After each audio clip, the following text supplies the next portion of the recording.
Welcome back. Over the next couple of lessons, we will be going over the different financial processes and the financial reports. So we have identified all the transactions for the accounting period within the business, right? So after identifying all of them, we record them in this place called journal entries. So journal entries are used to record all transaction in a business's books. When a transaction is essentially identified, we always record it in the journal entry. So we went over transaction examples in the previous lesson, but the way a journal entry is formally written is we have the dates, the accounts involved, the reasoning below, and the appropriate amount for the debits and credits. So if we look at the example, we have the date, and in the date column, there is the year, which is 2023. So we don't have to keep writing the year as we are writing the dates. So for the dates in this example, we have December 23rd. Then we have the account column. Under the account column, we have the accounts that were involved within the specific transaction. So in this case, cash and sales revenue.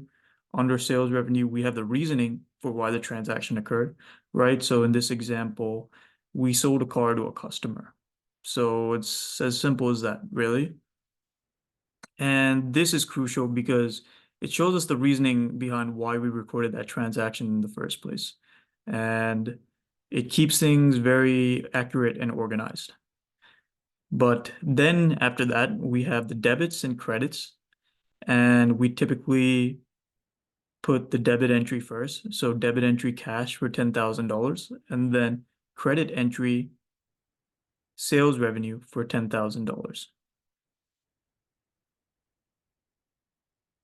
So it's crucial, right, to record all transactions, not just financial transactions in the journal entry. And we loosely went over the term transactions in the first lesson.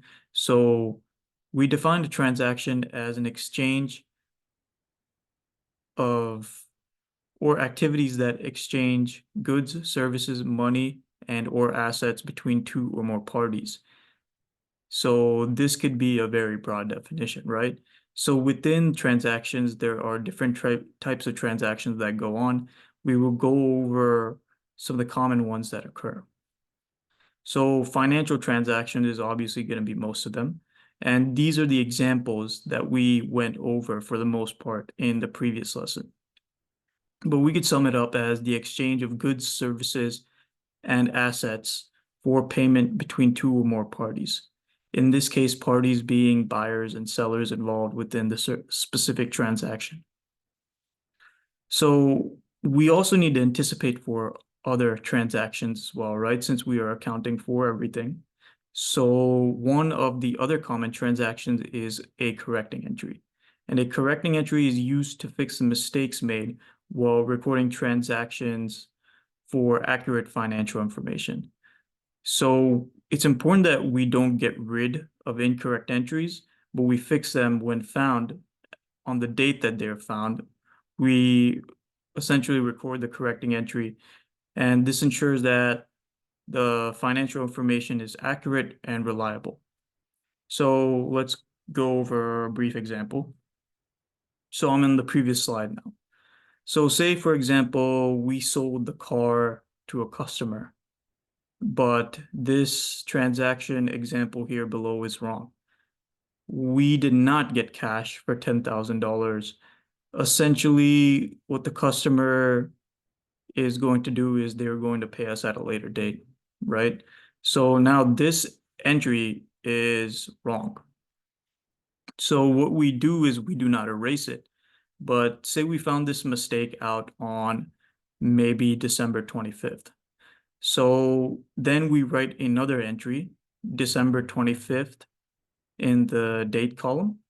And then what we do is, since it was bought on account, we debit accounts receivable for $10,000, and then we credit cash for $10,000.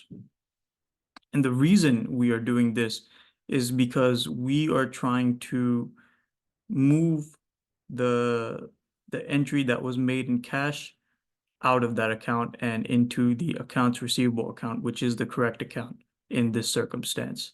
And since cash decreases if we credit it, that's what we do. We credit the cash for $10,000, and then we are debiting accounts receivable for $10,000 because essentially it was declared that the customer will be paying us back at a later date.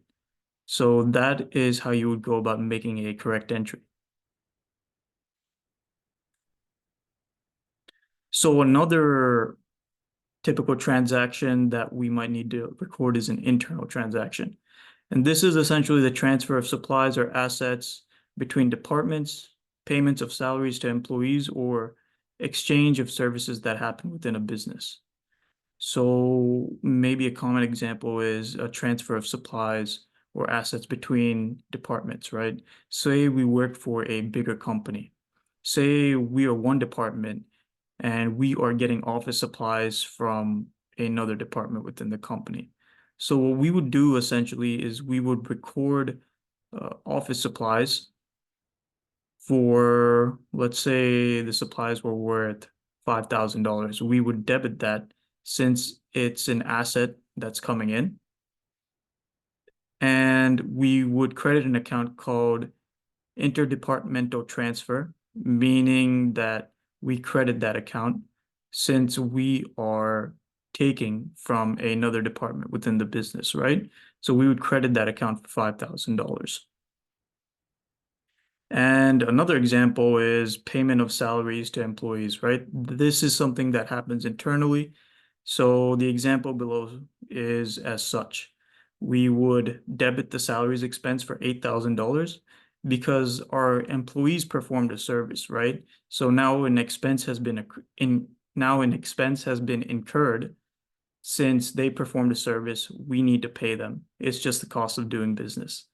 So we would record it in the expense accounts, and the way to increase an expense account is to debit it.